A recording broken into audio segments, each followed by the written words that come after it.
You're listening to Arsenal Pass, a flesh and blood podcast for players by players. And all about strategy, leveling up, and the latest news in the world of Rathe. Welcome to Arsenal Pass. Hello everyone, and welcome back to episode 199 of Arsenal Pass. This week, Hayden Dale is out getting married, so huge congrats to him. Go ahead and leave a comment on this episode congratulating him on his, lovely, lovely wedding, lovely marriage. So we have decided to mess around a little bit while he's not around, and we just had a set come out that had a ninja, an assassin, and a warrior, but we're here to talk about wizard because that's what we do. And we've brought on some wizard experts. We've got Margin Bay, also known as Caleb. I guess it's more Caleb, also known as Margin Bay. I don't know. I call you Margin all the time. And Peter Budensik on for this episode, two Kano masters and two wizard masters in their own right. How are you guys doing? Doing good. Thanks for having me. It's been great. I will also call Caleb and Majin Bay in the same episode multiple times. Also, two of you share the same jersey half the time. The names are all over the place. Yeah, sometimes I see Peter with the Margin with the Caleb. I don't even know. And between the two of you, I was trying to collate the results that you guys have before the episode. How many battle-hardened? I think between the two of you, there's 4 total battle-hardened wins, several seconds, and a few calling top 8s, correct? Something like that. Yeah. I have 3 battle-hardened wins. Caleb has 1, but he has 2 calling top 8s. I have 0, but I have more like top 64 plus finishes. So I never finish tournaments. I always cash, but I always scum out. Always the X1 into the bridesmaid. All right. Basically, a whole bunch of accolades between the two of you, mostly on Wizard, I believe. But we will get more into that in the main topic. For now, though, let's move into this week in Flesh and Blood. So this past weekend, I played in a 1K event. So shout out to Mindful Games in Tacoma. It's our local game store that is trying to start a competitive circuit. Like they do a 1K every month, and it's going to lead into a bigger tournament later in the year. Unfortunately, I didn't do so well. I went 2 and 3 total. I brought new. I'm trying to work on new. And my first round was into a full fatigue riptide, so that was rough. And then I went 2-2 into Viscerize afterwards, which I think a 50% win rate into Viscerize is like what I've come to expect. For the new matchups, I'm not too sad about that one. But yeah, overall, it's a little rough for me. Margin, how's your week in Flesh and Blood? I played both callings in Memphis. The first one, I was on Kano, which was like absolutely the correct deck to play over the weekend, considering the like 70+ conversion rate. All the other Kanos did very well because I took all the bad luck for them.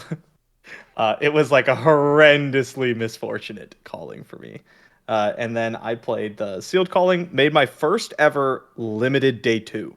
I've actually never day 2'd a solo limited event before, so thank God. And then I bubbled out of cashing it. Mm-hmm.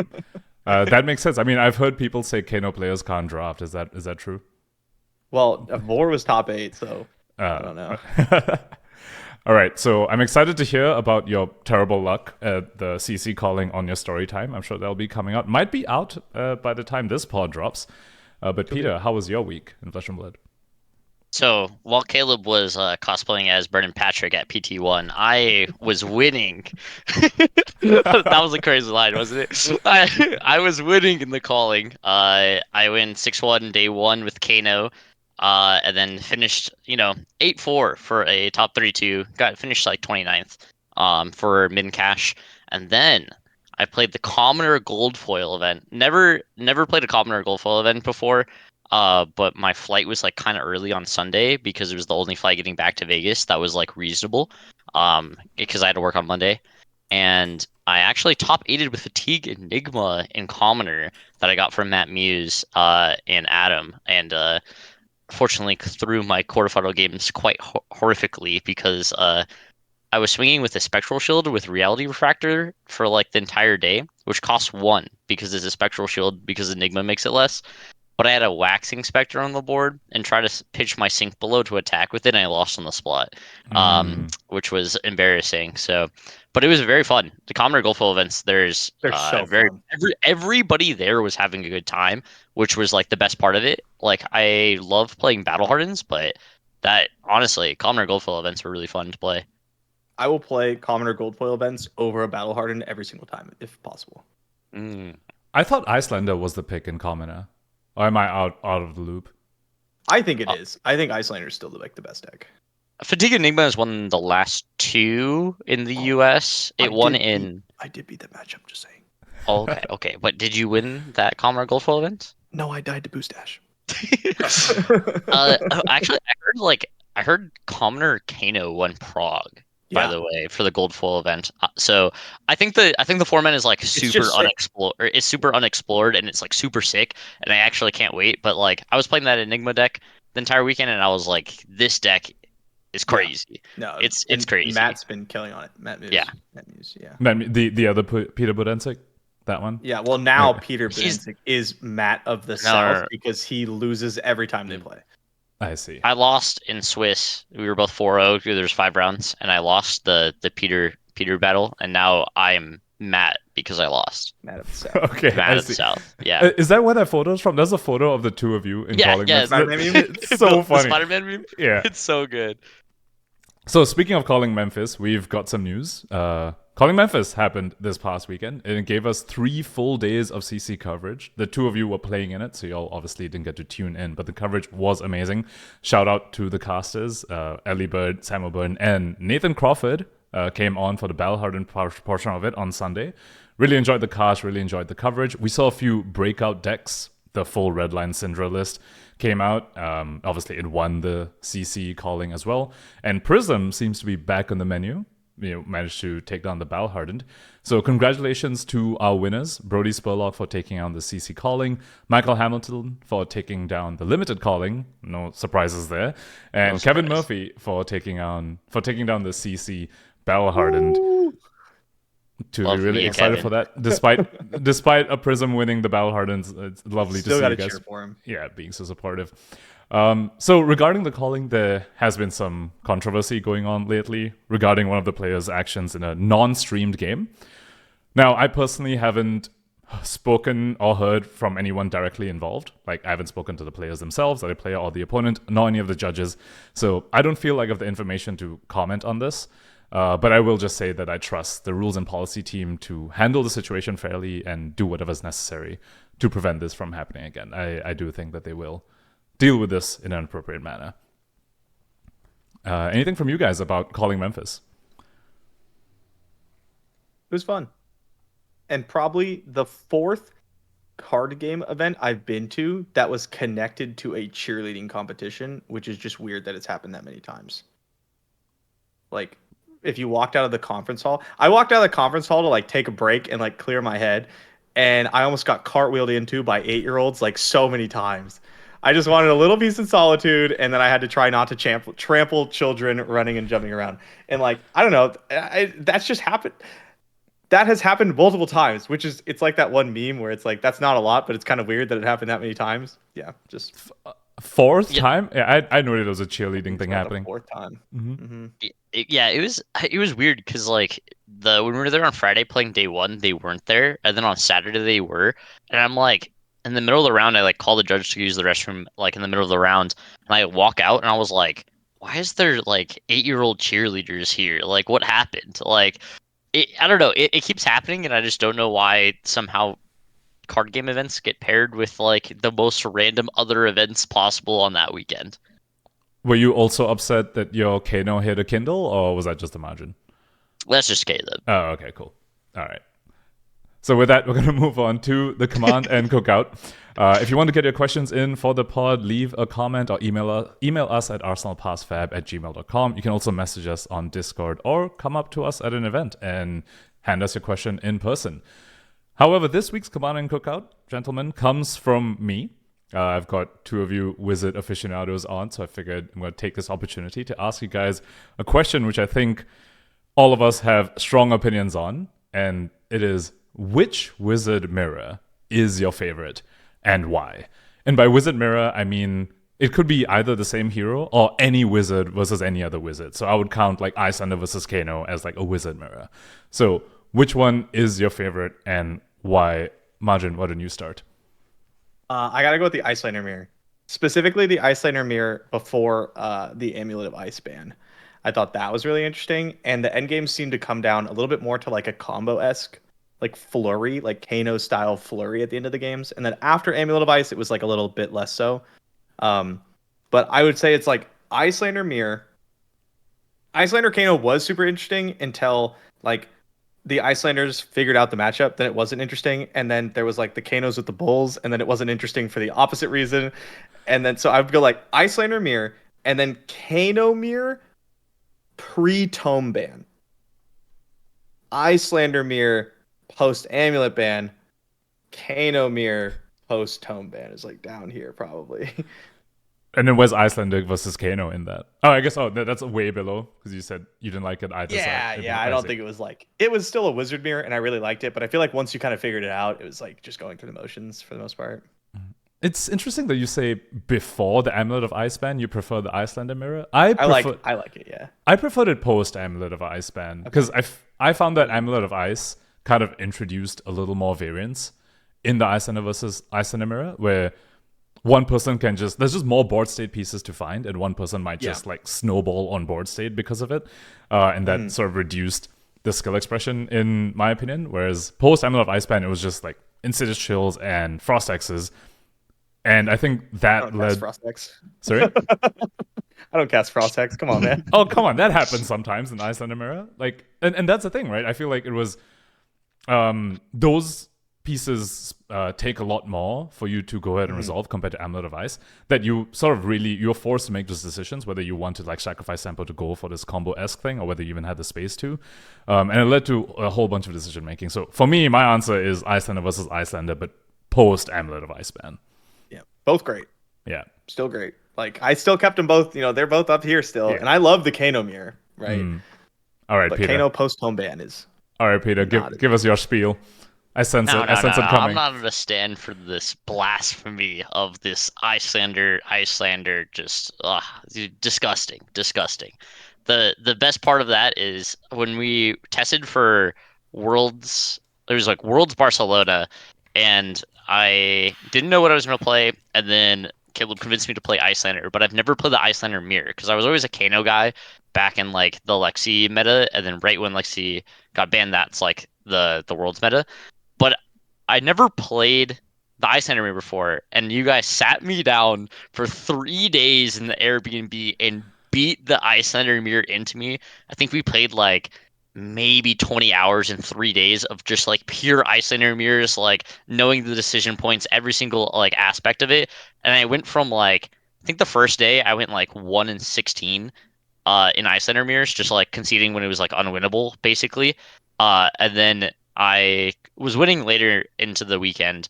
And then I played it round one and just smashed my opponent in the Iyslander mirror because I was like, man, I've been playing this every single day for like 4 days straight. Like I knew that matchup inside and out at that point. But Iyslander mirror, it's not that good, bro. Like it's kind of coin flippy. The true mirror of the Wizards is the Kano mirror pre-tome ban. And I you gotta have a couple different things. So I liked it a little bit before because this was before a lot of people played Potion of Deja Vu, so there was like less of the board state stuff. But Yellow Tome was like the mirror breaker back then because one person always made sure they were like the aggressive play, and one person was like the more defensive player in the matchup.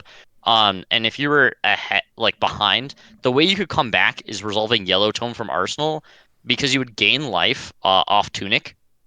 Well, not off Tunic, but off like Blue Pitch, and then your opponent would never respond to it because if they respond to it and then don't kill you, they just die, and you get to the game's just over. So they have to let Yellow like Tome resolve, and then you get to Waning Moon, and then like Kano activation, and then it's like kind of free for the entire time. But you would heal the chip damage that you were behind with because the opponent's casting like Swell Tidings and 1-for-4s into you, and then like just shipping you out and just playing aggressive, and then you could play like such a long game, and then like get all 3 epots out in like a Deja Vu, and then like really get there, and then like pitch stack the second cycle. And then I was really really good at like baiting my opponent to comboing off when I knew I was never uh going to die, and then combo them back. Yeah, so coming back to the Barcelona testing house, I think that was like one of my most favorite testing, like pre-tournament testing experiences ever. Aside from Icelander Mirrors, we played a whole bunch of Icelander Dromai too, and I think that was a super fun matchup as well. I was losing my mind for the first 3 days because like that was when Tome came out, and I was like, I don't understand what. I never lost this matchup before. Now I can't win it. Oh my god, what do I do? I was just dooming. It was It took a lot to get me back on the train. You were dooming early, and then like and then Pankaj landed, and it was like, guys, Yeah. red ice bolts. And we were like, and then immediately we went from complete dooming to winning the matchup, and we were like, Pankaj is the GOAT. Pankaj is the GOAT. We all miss Icelander. But with that, we're going to move on to wizards that are currently legal in Classic Constructed. We're going to move on to the state of the wizards post-Hunted release. And we're going to start with Kano. So both of you brought Kano to Calling Memphis, the CC Calling in Memphis. And so where I want to start with is, has the build of Kano changed at all with the Hunted release? Obviously not because he got any new cards, like there were no wizard cards. I mean, those Ring of Roses, but we'll get to Verdants later. There was no cards for Kano in the set, but because the meta has shifted, has the Kano deck list changed at all? Peter, we'll start with you. Yeah, so it's not really specifically the Hunted that changed the list. It was more of like the tome bannings that happened, and then getting floodgates and then a lot of the new blues from the last set. What it caused was you usually play a little bit more blues than you used to. I was like pretty big, like 33 blue kind of believer, and even I got convinced of playing one or two more blues into this. I ran 34, but I've seen a lot of people play 35, even 36 blues at this point, and just playing way more. The reason why you do that is because you have to play into the 9 floodgates a lot more than you used to. And if you hit with floodgates and you draw 2 cards, if you draw double blue, you net 1 resource, because if you hit like another floodgate, right? But if you draw blue yellow, then you just go completely even on resources. And if you draw blue red, then you're -1 resources technically with like the Kano activation and casting floodgates. So it's really important to hit more blues off the double draw than you used to. So playing the higher quantity of blues is also more important. Also, hitting blues off Ragamuffins is always super important, and playing more blues always gets you Kindle. Like you're just seeing, Kindle. Yeah, you're drawing like 4+ cards on your combo turns now. Yeah. Right, but how much blind canoeing are you doing? Because if you're blind canoeing a bunch and you have more blues, that also, like, there's a bit of that inverse relationship between the two, right? You want to draw blues, but you want to not cano into your blues. Well, it depends on who you're asking. If you're asking Peter or you're asking me, you're going to get different answers. Oh, I've come around on this version. I've come around on this version to not hitting the Kano button that often, but I think I saw a lot of people aggressively hitting the Kano button a lot more that were playing maybe like a couple less blues than we were. But I think you're not supposed to be blind flipping too often unless it's like you need to see what the card is. Like you're going on your combo turn, you want to see the card if you need to Metacarpus node the wildfire or not, right? But besides that, like I don't think blind flipping off the top is like really super reasonable right now, even with the floodgates. Okay. Yeah, it's with 3 Potion of Deja Vus, the Gaze the Ages, and like things like that.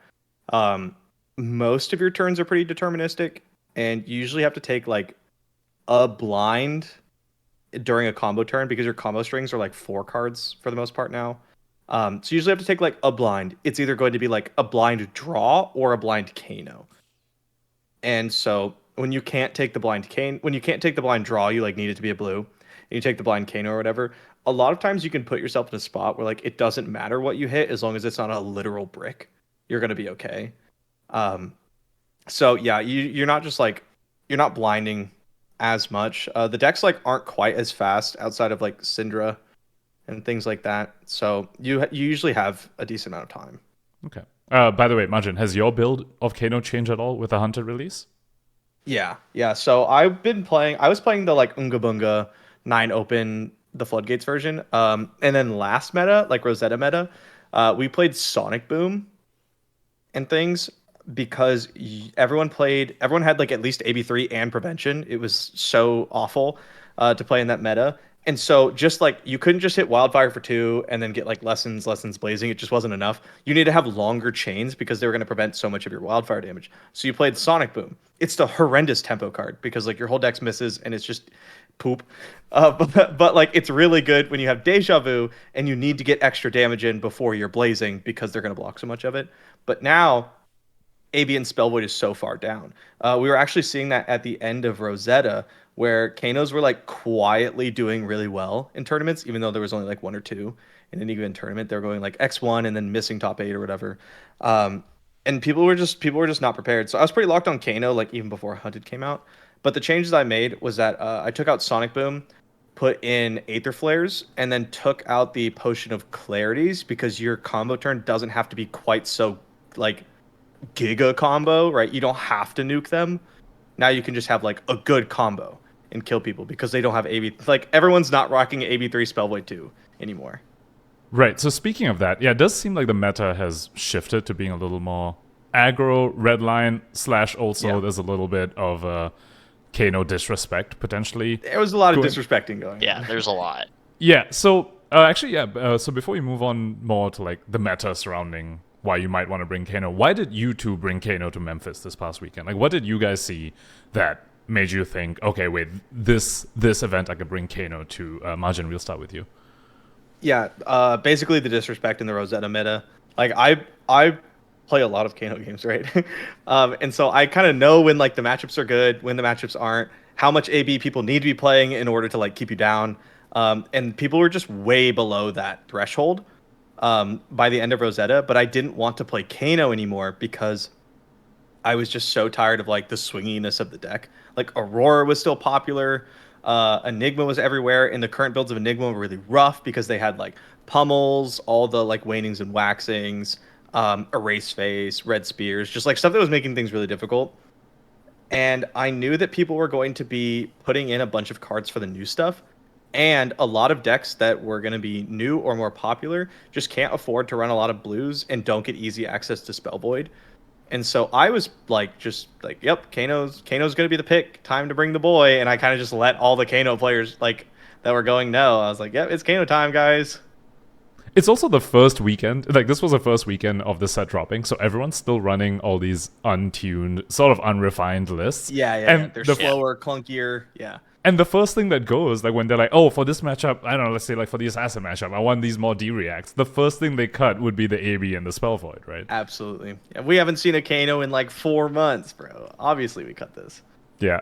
If anyone tuned in to the coverage this past weekend, Ellie Bird had this particular line which stuck with me and made me laugh so hard. She said it's a cultural sine wave of Kano respect. And like right now it's at the low point. And I was like, that is actually brilliant. So, okay, it's an aggro / redline meta right now. We're seeing lots of Syndra's. I think Syndra is obviously getting a bump in popularity for winning the event. You also mentioned Aurora is around. Vistra is also around. How do you guys feel into these matchups? Let's start with Syndra. Like, do you think you can outpace the average Syndra? Like, or is Syndra like way too fast? Peter, why don't you start? Yeah, Syndra's pretty interesting. As we saw like later into the calling, like Birdie actually was playing like AB1 and Spell Void 1, which was like he was already teched for it like way more than like the other Syndra lists I saw that were just like AB0, just like don't even respect it at all. Which they can't pitch against like Viscera or anything like that, so it doesn't make sense for them to have AB1 in the first place. But I think versus the traditional like just AB0 Syndra list, it's pretty free. So like a lot of the time it kind of feels like the old Fi matchup used to be, to where if you see Wildfire in the first 3 turns and you're allowed to combo, you just win the matchup. But they will kill you on the 3rd or 4th turn like pretty reliably. So if you are taking longer than 3-4 turns, then you will die. If you take less than 3-4 turns and get to combo reliably, you'll pretty much always win it. It seems to happen about 65% of the time you're going to win the flip. Wow, that much. So is that what you say the matchup percentages into AB0 Syndra? Into AB0, I'd say probably like current Syndra, probably like 65-70%. Yeah. But then like AB1 Spell Void, people are gonna be like, oh, that's really not that much. But like it throws off your math so bad. Yeah, So the bad. -2 on like a wildfire is like technically just like so much more damage getting prevented. It's like upwards of like 8 to 12, right? But honestly, the thing about the AB1 Spellblade one is that you have all these floodgates in your deck, but versus AB0, you can just floodgates on your main phase and then draw 2 cards, right? Because they can't prevent it.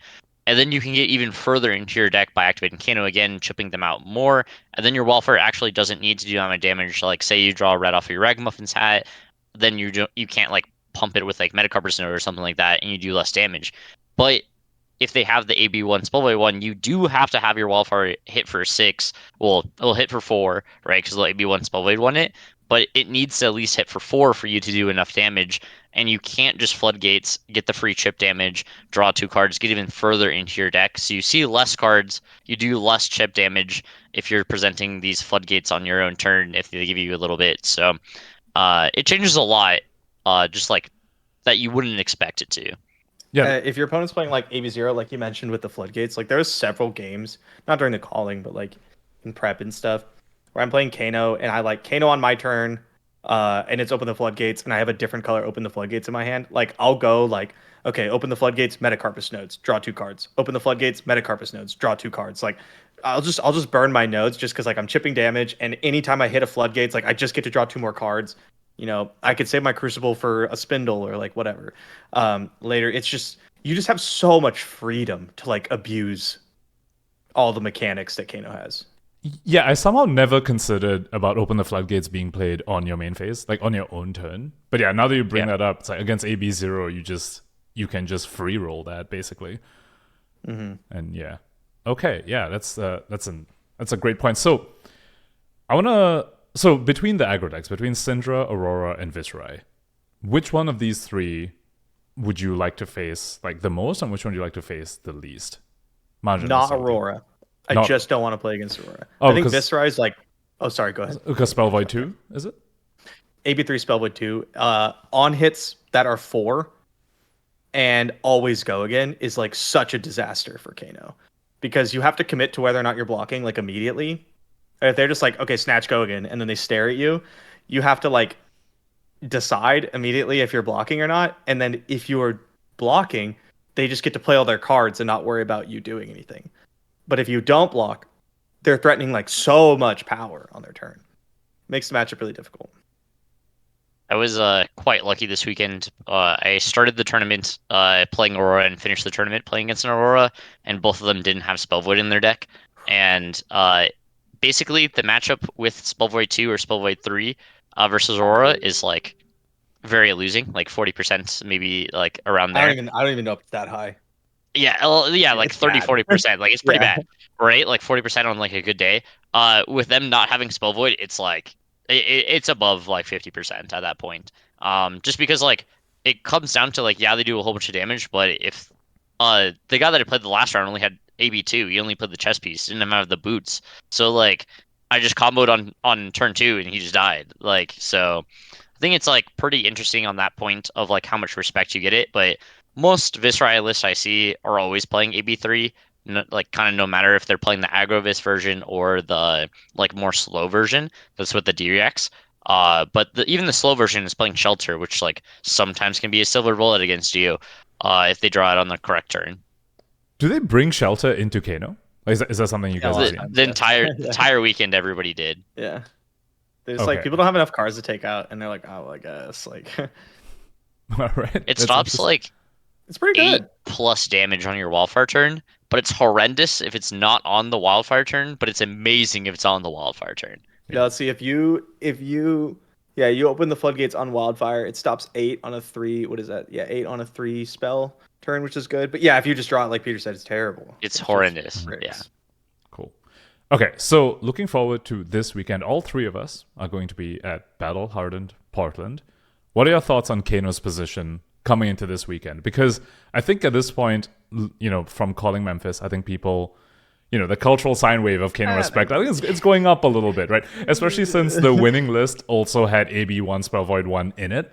So what are your thoughts on Kano's position? Peter, let's start with you. I think it goes down pretty drastically. I think like knowing the deck is good is like Kano's worst weakness ever. Like Kano, at least like the version of Kano now that doesn't have any tomes or anything like that, that doesn't have like late game inevitability that like it used to. Um, it's more dependent on your opponent not respecting in like deck building than it has in the future. Like you can still win, right? Like if your opponent's playing AB3, doesn't have Spell Void, like you can still win the game a lot of the time. But if your opponent's putting like 4 or 5 dedicated cards for Kano, it gets a lot more rough. But I expect all the Spell Void to be back in the Aurora decks. I expect, the Assassins to have AB3 Spell Void 3 with that busted equipment. That should Just not doomed, AB bro. or It's Spell so Void. Why is doomed when it you so have good? AB3 spell Void 3. Why does Assassin get everything? I'm blaming you, Pankaj, specifically. And then uh but like and then all these decks are gonna play Oasis if it used to play Oasis or not, right? So like now instead of being the format's a little bit more flushed out, people can be like, okay, well I don't really need these cards for this matchup. Maybe I can actually bring all my AB back, maybe a little bit more Spell Void for Kano, and I should respect it going into this weekend. So I think Kano stocks kind of just go down a decent amount. Not that the deck gets worse, but like everything around it is going to get better into it. Yeah, I'm not bringing Kano. I suppose one thing that we haven't spoken about either is that with this aggro red line meta coming in, I mean Prism's back on the picture. I mean Prism won the Battle Harden, and that's obviously terrible for Kano as well, right? Yeah, I mean, I was sitting there and we were talking about Prism, and I was like, does Prism have any bad matchups? And people were thinking, and they're like, Victor, right? we just like couldn't come up with any. We're like Viscerai, I guess. Yeah, like, it's just Viscerai. Viscerai Yeah. and Victor? There's literally none others. She's Victor. plus 50 into every other actual deck in the format. Oh, okay, actual deck. I see. So Victor's not actual deck. I mean, I think Victor could come back in with Syndra's popularity. I feel like Victor could be legit. Yeah, I could see people bringing him. I'd like that. I like to play against Guardian. I play Wizard, so yeah. Oh yeah, and I play New as well. I'm totally down for Victor to come back in. Yep. I don't play decks to lose to Guardian. Same. Okay, so one question that's been like running around my head with Kano's like rise in popularity is I feel like there's another wizard that in theory should have a similar matchup spread to Kano in the sense that thrives on people not really respecting Kano very much, and that's Ailio, right? Like in an aggro heavy meta, like Kano is good because everyone's like really redline, they can't really prevent your stuff, they can't block you very well. Is Ailio in a sense in a similar spot when an aggro heavy meta where he just gets to do his thing, where people are just trying to play numbers and not really playing a lot of disruption like the way Syndra is? Should Ailio be decent for the same reasons that Kano is decent? In theory, Ailio is just not as fast. Like, what Ailio does isn't as powerful as what Kano does. So I feel like decks like Syndra just kill you. And then I feel like decks like New, especially if they have the respect, just grind you down. I'm like a well-known Ailio hater. Not like the deck, not like the playstyle of the deck. I think the playstyle of the deck's really, really fun. I just like can't bring myself to bring him to a tournament. It's a little too feast or famine. And then people are going to bring up like, oh yeah, well, what about when Vor, took like top 16 in Worlds, but he went like 4-4 or something in CC, right? Like he did not do particularly well with Ailio. I just don't think the deck's that good. It's like almost there. And other people who play the deck more would definitely have like more to say on that. I just don't see it showing up to an event like Memphis and doing particularly well. My local actually brought Ailio to Memphis and was doing good early. But it's like the classic thing to where if Ailio gets to do his thing, like the Gone in a Flash, like in like big spell turn, you're going to win that game, right? But the problem is you do that like 1 every 3 games, and like consistently, right? Like it's about consistent of 1 every 3 games you get to do like the really busted turn, and most of the time you're doing like kind of like a half good turn, like doing that and hoping it's good enough. But it's probably just not good enough. I haven't liked the deck after going 0-17 versus you guys at the first week of Rosetta meta. I've kind of dropped it since then, But no, I was a believer at the start. I was like, surely this hero ability has to be good, like to even out the ratios. And even with the hero ability being so good, it's still not good enough. That's reminding me, actually, didn't you come up with like a CYB Ailio that just Yeah. wanted to like stack? There's I played like 4 versions of Ailio, like versus you guys, and I didn't win a singular game in 3 days. At the very beginning of Rosetta, and I called it there. I called it. I was like, it's over. It's over. Yeah, He's so like, oh, go ahead. no, I you're didn't mean good. to cut you off. I mean, he's not like doing super well in tournaments and everything. Like, I lose to Acilios locally. I want to say that. Like, he's he's 2 good cards off of being incredible. Yeah, Tomes. Yeah, they banned him. That's why they saw the power Acilio was going to bring to the format. Tome Acilio was actually like so unbelievably like busted. I've played against it in LL, and it's like such a sweet deck. Like Yeah.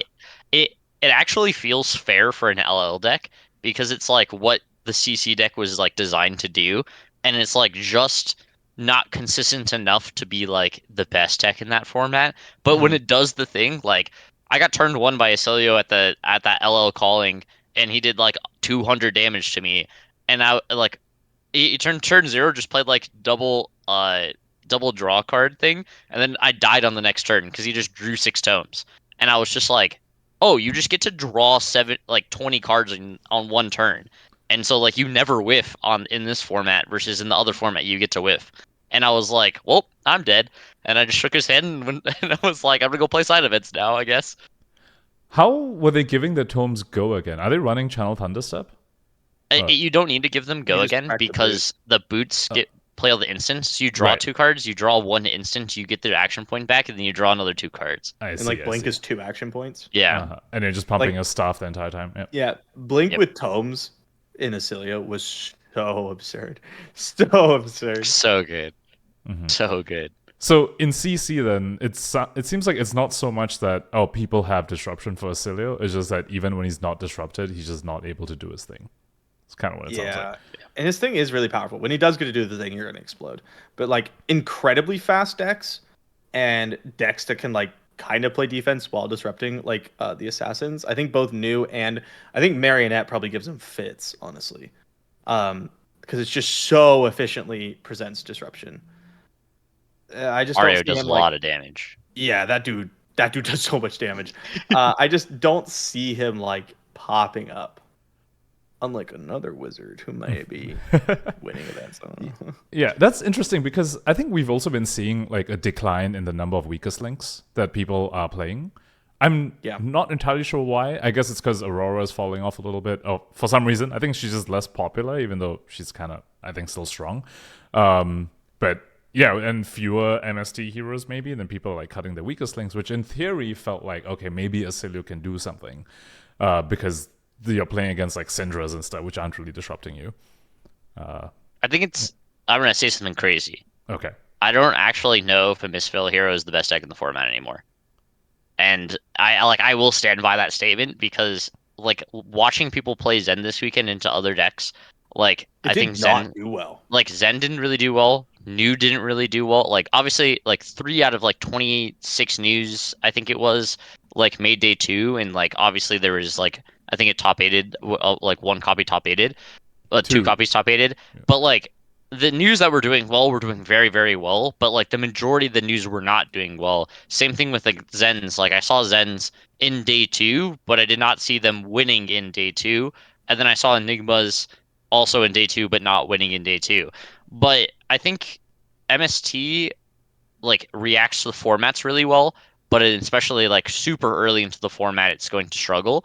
And I think the new decks specifically are actually good against the Misfail decks and keep them somewhat in line. Like they're not like super oppressive like they used to be, like in Rosetta format. But like 100% Zen is going to LL and RTN season, but I don't think it's like, oh, week 1 is just like, oh, Zen's final off, and then we never have to deal with this deck again. It like if he survives week 1 of RTNs, I wouldn't be surprised at this point. Syndra's really good. Syndra is really good. Okay, so we're going to tangent here then, Peter. So what do you think is the best deck in the format right now if it's not MST Syndra. hero? You think it's Syndra? Yeah, I just think it's Syndra. It's like It was probably going to be the deck that I was going to bring to Memphis if Kano didn't win the rubber ducky race. Side note, if you don't know anything about the rubber ducky race, there's a website where you can name rubber duckies and they race in like a pond, and you can you name them. And I was like kind of waffling after the Ira needle ban for like what I should be playing in Memphis, and then I didn't have all the cards yet for the new set, and I didn't really want to play like super pre-sale prices for them as well. So I was gonna borrow for somebody, and he was like, "Can you make the decision today so I know if to bring this deck?" Because somebody else was asking to play it, and so I loaded up the rubber ducky race, put Kano on one of them because I was like, you have to put Kano there at least, and it was one of those rubber ducky races where the Kano duck was just in the lead the entire time and never usually the one in the lead the entire time peters off and then loses, and it never lost. It just kept going. So I had to play Kano. I mean, that makes sense. The ducky called it. I mean, and you cashed as well, so I guess you can't. I cashed as well. Mm-hmm. But to answer your question about Syndra, I think specifically the interaction between Mask Momentum and Flick Knives is really oppressive. Specifically back in the 5 meta, I used to be a big believer in links in the mirror when I won my Battle Hardened back in the day. But then I got embarrassed by Dr. Patel before when we were testing in the Dragon Shield house before the first ever Worlds when he was playing Mask Momentum when I was playing links, and I've been when you explain the math of if your opponent blocks with a card, it's 3 theoretical value if they were going to draw a card, if you draw the card or don't. And if you can do that multiple times in a turn, you get to do that even more times and block for 2 with Mask Momentum. But the thing with the Mask Momentum and the Flick Knives is that now you attack, 2 times it's hit, then you present your attack, they block it, you Flick Knives, and then you present it again. So every single turn you get to present the Mask Momentum trigger twice, basically. And you get to do a damage with the Flick Knives, and you get your knives back most of the time as well. So you're just threading so many on-hit draws, and you can force it over with Ancestral Empowerment and stuff like that.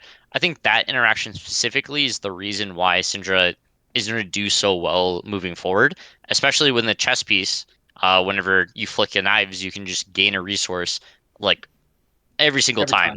It doesn't. You can do multiple resources in the same turn.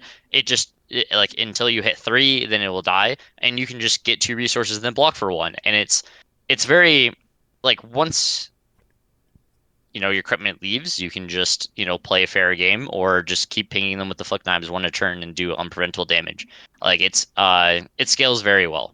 Yeah, Syndra's turns look something like head jab, you let it hit, blaze headlong, you block it or whatever. They flick a knife at you, head jab. They flick a knife at you, float 1, head jab you. You have to block that too. And then they play the 1 for 5 that deals 2 damage to you or something. Because they don't have to pitch for it. And that's a 4-card hand. They draw a card. And it's just oh my god. And then the deck plays Snatch with it's tough. Blocking against the deck is really tough.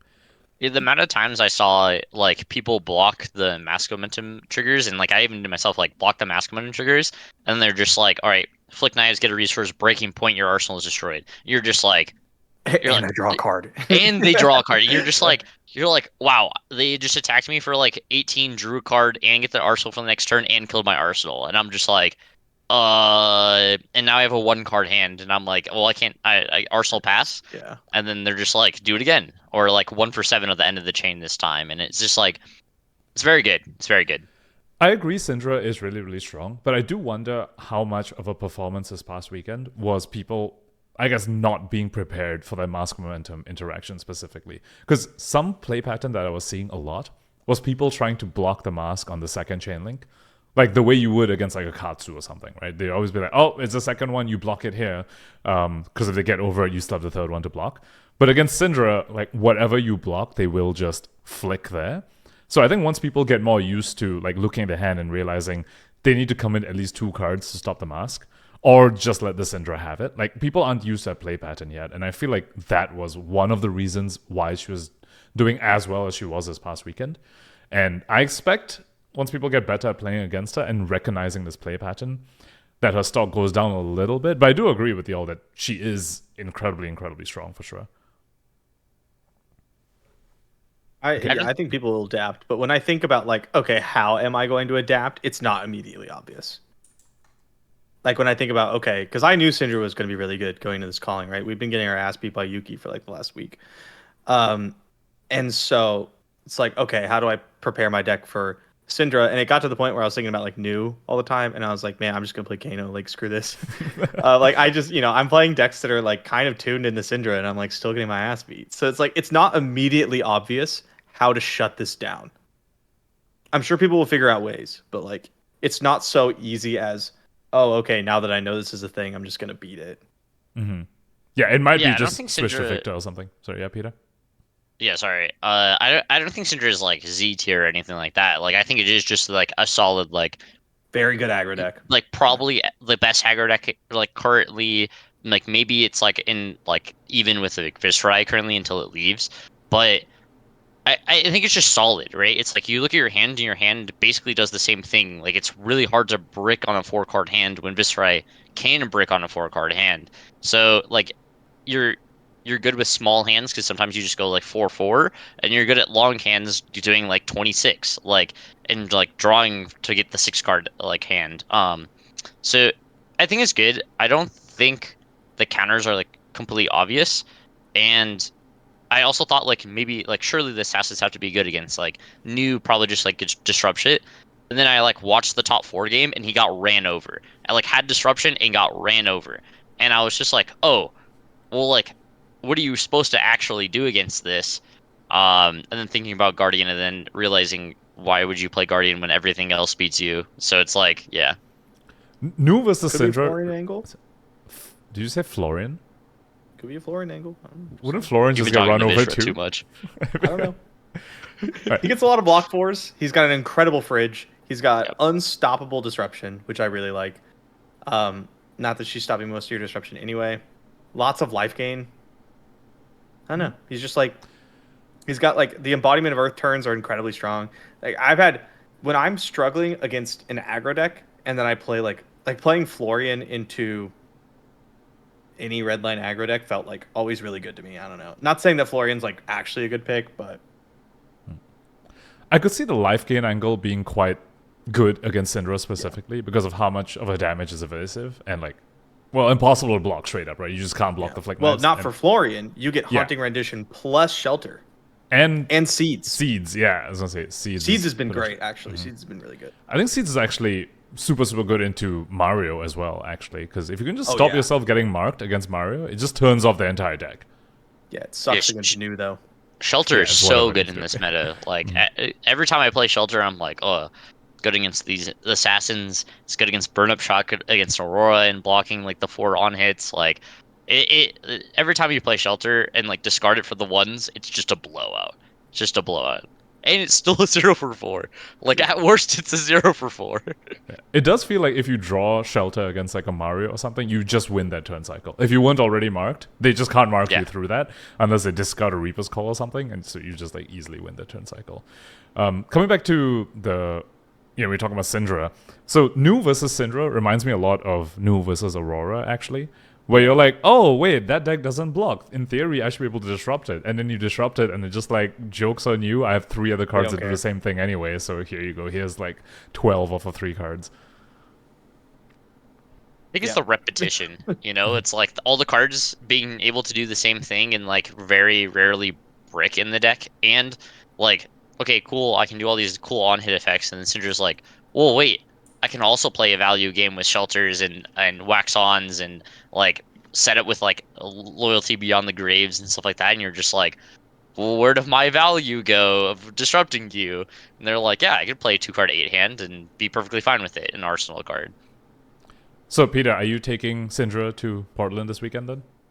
Yeah. Currently, I am unbending my cold foil blood splatter vest that came in the mail, just completely bent. It's like not the whoever the guy that I bought it from. It's not his fault. It was just like I picked up the package from my mailbox, and it was like you look at the package, you're like, this is 100% bent.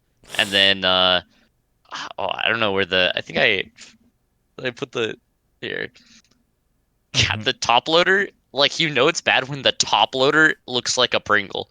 Like that's when it's like this entire thing is just bent. So I'm currently putting it under a book trying to do it out. Just But straighten it out. yeah, I think I'm gonna Yeah. play Syndra this weekend. It was going to be the deck I was going to play at Memphis originally, and then now I'm gonna play it at Portland, and most likely we'll play it in RTN season as well. It's a deck that I played a lot of. I played a lot of Fi back in the day. Played a lot of Aurora last set. Just basically the same thing. Just some cool interactions, and I get to play with my favorite card ever in the game, Mask of Momentum. So, Oh, that's your favorite always a good card. sell for me. Yeah, Yeah, Oh, yeah. I had no idea. No way, right, Just- guys? Yeah. I'm trying new things today. Yeah. You might need an iron for the card of yours. For our audio only listeners, Peter showed us a top loader that kind of straight up had a crease right in the middle of it. But boys, we have one more wizard to talk about. And speaking of heroes that people are bringing to this weekend, Martin, I hear you're thinking of bringing Verdants to Battlehardened I Portland. am Is that correct? decided to bring Verdants to Portland. You have decided. I have decided. I got my I picked up my cold foil, my marble at Oh, it looks Memphis. so nice. They're like 120 right now. Because she sucks. Side note, do you play with the text box out front, or you play with the full marble? Okay, so I feel like I'm one of the only people who actually, for the most part, prefers the cold foil side to the marble side. I think it looks cleaner. I don't know why, but what I like about this one is that when she's online, I can flip. I haven't decided which version I'm going to flip to. I think I'm going to start this and then flip to the Marvel when she's online. Yeah, and I'm really excited about that. That's 100% the play. You flipped her Marvel side. That's actually the play. It's sick, right? It's sick. I saw someone do that with Florian, and I was like, that's so smart. The first time I ever saw someone do that was actually with Starvo back in the day, because they released the cold foil Starvo. There's a Marvel, there's a full art on the back, so they would start their turn, flip the Starvo if they have the reveal, and then at the end of the turn they flip it back. And I was like, okay, that's a cool thing, but also what the heck? Yeah. Okay, so you said Verdance sucks. So why are you bringing Verdance to Portland? So I was inspired by Jonathan Folk, who top aided the Battle Hardened and also went deep in the CC calling. Yeah, I think he also top 32'd. He definitely top 32'd. He may have top 16'd. Yeah. I'm not sure. Don't quote me on it. He lost to 2 Kanos on his way. Me. You played me. Which is an unwinnable matchup for Verdant. Mm-hmm. He did almost win it on camera. If he had a blue instead of a yellow, he wins. Yeah. But yeah, it was I don't know. I've watched him and a couple other people have told me hey, listen, I'm winning with this deck. No one gives Verdance any respect, but I'm winning with this deck. And then my experience with Verdance has always been this deck's dog shit as I'm playing it. I don't know if I can say that word on this, but I just did. Sorry. Mm-hmm. It feels like the deck's terrible as I'm playing it, and then my opponent dies, and I'm like, and then it just kind of keeps happening. And so yeah, I'm like, you know what? Let's do it. I'm down to have a week where I just play a new thing and have a good time. It's just a battle hardened, right? And I think it'd be fun. And I'd love to make a write up. So many people have been asking about a write up of Verdance, and I can't in good conscience do it because I just don't know. So I've been putting in time whenever I can, trying to play games of Verdance this week. I've been approaching the deck a little bit differently, thanks to some advice that John gave me, which has been working out quite a bit. Getting a little bit more familiar with how the deck is actually supposed to function. I've been enjoying it. It's been fun. And we did just speak about how Seeds of Tomorrow actually seems to be pretty strong this meta. Right, you play against an assassin, that card probably does quite a bit. Maybe not new so much because it can steal it. And just that's such a bad matchup. That matchup sucks. Yeah, it's pretty good in Syndra. Yeah, good against Syndra too, right? She's trying to do his mouse momentum stuff, and just just stop all your breakpoints, stop your flick, which is otherwise impossible for people to block, which can deny her the resource too, right? Yeah, it denies the resource, denies the mask. Can kind of strand her. Same thing with Marionette, where he thinks he's gonna do a thing, and then you cast seeds, and it just strands him with 2-3 cards in hand. That's very good. I've been really impressed with Channel Amperoic. I don't actually know what the card's called. Channel the Millennium Tree. Yeah, that one. Millennium. Yeah, as a caster, you got to know these things. Anyway, go Yeah, on. it's just like very good when you're just like, okay, I'll activate Surge and Aethertide. It's dealing 4. You have AB1 that you're not pitching to because you're Syndra. So like take 4 and then you like Destructive Aethertide them for 5, or you Pulsing Aether them for 8, right? And like you've done 10 damage and maybe disrupted them, or you just Mind Warp them. Like just like Tree Mind Warp is so good. There's a like late game. I was playing a game against Syndra today where I went like Sigil, Rampant Growth. So I've gained 4, I've dealt 2, and then I Mind Warped them for 6, and I was like, wait, this is really good. Like that was really strong. And so the deck is just the problem with the deck is it plays a bunch of garbage. Like so many cards in your deck are bad. It doesn't quite work the way it's supposed to because like she just doesn't have the pieces yet. So you're playing like some poop. John's list has yellow Fruits of the Forest, which is like objectively bad. Not that I can find anything better. It's just like not great. So the deck is not quite there. It reminds me of like Icelander before he found Bowlander. Not saying that Bowlander exists for Verdant yet. I don't think it does. But like a lot of the core of what you can do, it's giving me the same feeling where I do something and I go, hey, that was really powerful. But you're only doing it also rarely. To me, the big problem I found with Verdance is that there are no Earth block 3s. There's like Autumn's Touch, and then her specialization, and that's it. And you're trying to defend. You don't want to block with anyway. Yeah, and try to put these Earth cards in your graveyard so you can decompose them, and then they all just block for nothing, and you're just like, how am I supposed to survive? So how have you dealt with that part? Like, how is the Syndra not just running you over before you can even come online? Yeah, I'm about 500 into Syndra, and I think I'm probably not approaching the matchup in the best way. But you just like block with all your, like I find myself just blocking with all my Earth cards early, and then I try to keep my life total up. Your decomposers are going to be mostly a D-reacts, right? Until like Felling's online, then like Felling late game is pretty good. Felling early is not that great. But I try to keep my life total up. That way I can like keep a tree hand, and I just go like, okay, tree, staff, mind warp you. Okay, next turn, tree. I already have the tree, so I just go like staff into pulsing aether both modes, so I can pitch 2 earth cards, keep it around another turn. Okay, staff, destructive aether type you, right? Like, and you put out so much. You just did 30 damage, and then you find a sigil, you put it in your arsenal, you draw pulsing aether, and you go like on their turn, you just go like sigil, sack your helmet, rampant, striders, pulsing aether. Here's another 8 damage or like whatever it is.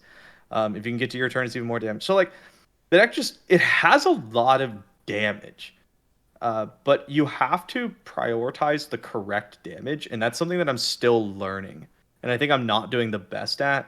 Like I'll often go and just kind of like, okay, I'm gonna take some damage so that I can cast this like plow or this felling, and then I realize like 2 turns later that I really wish I just had a little bit more life.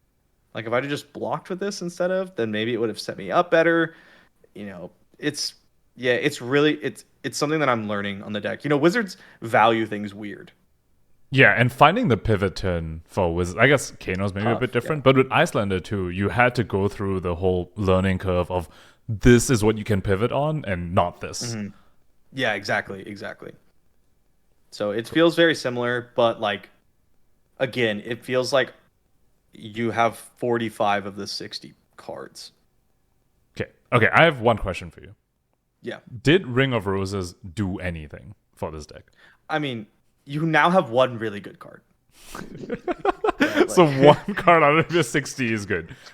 Yeah, well, it's like, okay, so before you had 44 cards that you actually wanted in the deck, but now you have 45. But that 45th card is really good. Like, if you just open the game on Ring of Roses and your opponent can't blow it up, like, you're gonna win. You're gonna win a decent chunk more than you would have prior. Okay, so I get like 10 value off that card. It's so good. which matchups does that even help? Like, it's like how often are you gaining the life against like something like a Syndra, to be honest? I guess just a sigils. Pretty often. Probably against Syndra, probably only like 5 times a game. Maybe 6. But like even then, like if you gain a life on your turn 5 times when you're active, then that's like an additional, because you gain like you cast sigil, you deal 1, you gain a life, and you ping again. That's 2 extra value you got each time you gained life. So like it really adds up. In the mid game, I don't take the time to play Ring of Roses. It just blocks. But like the deck is so happy to have a yellow earth non-attack 3-block. Right. Because we're starved. Yeah, I mean, we just spoke about how there's like a dearth of 3 blocks, and it's just your force run like Autumn Touches. I think for a while we were running yellow or even red Autumn Touch just because we just wanted more 3 blocks. We had like 6 to 9 in all of our lists because we were like, please just give me 3 blocks. Yeah. Peter, have you been messing around with Verdants at all? No. No? It's like I've actually played a lot more Ailio than I have played Verdants, and like I've actually played a lot more Ailio just like on Talishar just like in the last like 2 months than anything, just because like it is fun to play. Like when you get to do the thing, it's like very fun to do.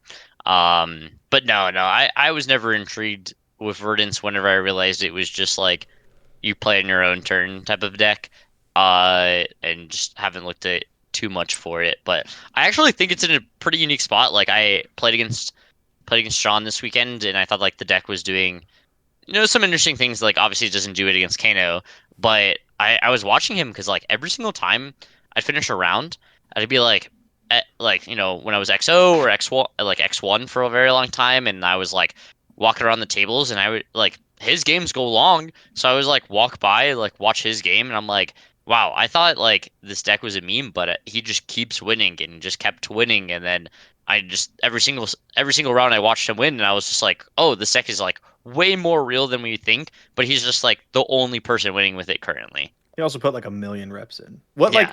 There's 2 things that convinced me to play the deck. I don't think the deck's like tier 1. I don't think it's like super, super great, but I think, John clearly proved that you can bring it to a tournament and see success. And I like to play decks like that. And I just miss playing a longer game wizard, I want that feel. So like the first thing that convinced me is Scour main deck is just a house right So now. Like good. a deck that gets to play 3 Scour in the main and be happy about it. I gain so much equity in so many matchups where like my Vin set sets up stuff and I just Scour for 5 and like get all your stuff. It's just incredibly powerful. I played against a Fang today where I just like blew up 5 fealty tokens. Oh, that sounds gross. Okay, do that it sounds again, really disgusting. right? Yeah. It's just good. It's just like Scour's just very, very good right now. Yeah. And the second and the most important thing that convinced me to try out the deck, to give it a real like honest try, is that I would also go and try to watch as much of John's games as possible. And pretty much every few turns, he looks at his hand, and obviously he's playing, so it's slower than like in my head what I decide I would do in that spot. So I would decide what I would do, and every few turns he would do something completely different.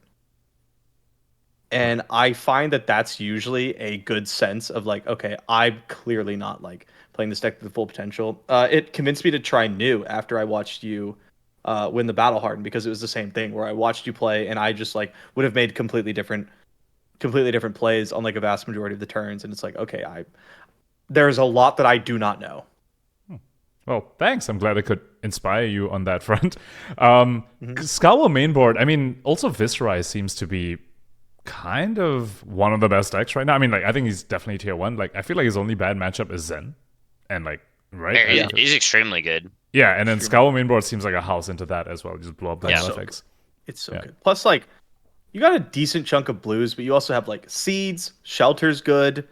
Your Disruption gets through his armor because it's, like, Plow Under and Felling, which is really good. So, like, it does a lot of really good stuff in Viscerai.